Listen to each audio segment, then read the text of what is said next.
Soccer, the world's game, or football, as most of the world calls it, but we'll call it soccer for the time being. Soccer is a simple sport with simple rules. Each team has 11 players, and their objective is to score as many goals as possible on the opponent's goal in 90 minutes of play. Simple enough, right? Well, there's more to it. You can only use your feet, except for the one person who stays within a box. But that box does not contain that player. It only contains their ability to use their hands. Everyone else is contained to a bigger box. And inside that box is where the entire game is played. If the ball goes outside of the box, then the ball is given to the other team, at which point you are allowed to use your hands to throw the ball back in. There are other rules, and many of those rules, if broken, you are given a warning, where you will receive a yellow card, sometimes. And on the second warning, you will be given a red card, and are thrown out of the game, never to return, leaving your team down a man. All of these rules are enforced by only 3 unbiased officials, referees, or judges, whatever you want to call them. The game is more complicated than it seems, and rules are only as true as the players uphold them and how the officials enforce them. However, when the game is being played in the way that it is meant to be played, it is glorious, fun, and exciting, and a battle of wit, grit, and skill. Any play that deviates from the rules creates chaos, and the integrity of the game is lost. Much of this is true, and much of this can resemble how God's law is upheld in our lives, and how it should be upheld in our lives. Laws are rules meant to be followed, and generally speaking, these rules are established to provide the most flourishing life possible, or that is what is meant by the person or persons who establish those rules. Think about it. If the game of soccer allowed for the rules to be negotiated or interpreted however each player or team wants them to be interpreted, then it would be utter chaos on the field. Imagine, one team believes that having only 11 players on the field is a suggestion. Instead, they put 20 guys out there.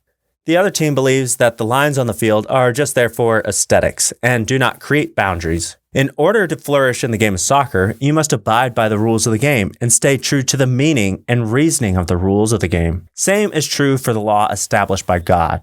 Since God is the creator of life, this world, and humanity, his law was created to help humanity flourish within this world and know their role in the creational order. What is also true of laws and rules is that if they are created by corrupt people, their motive may be corrupt and thus untrusted. And we must remember that as human beings, we are all corrupted and sinful. So any law we come up with outside of God's law has been touched by corruption.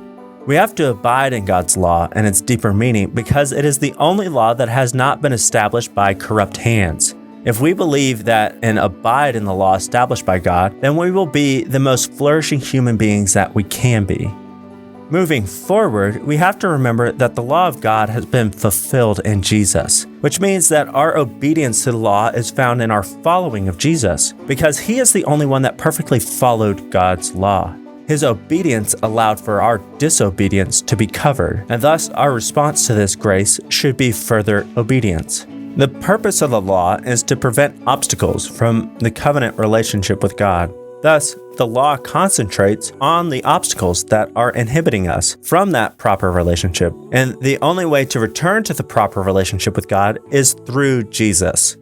For all have sinned and fall short of the glory of God and are justified by his grace as a gift through the redemption that is in Christ Jesus, whom God put forward as a propitiation by his blood to be received by faith.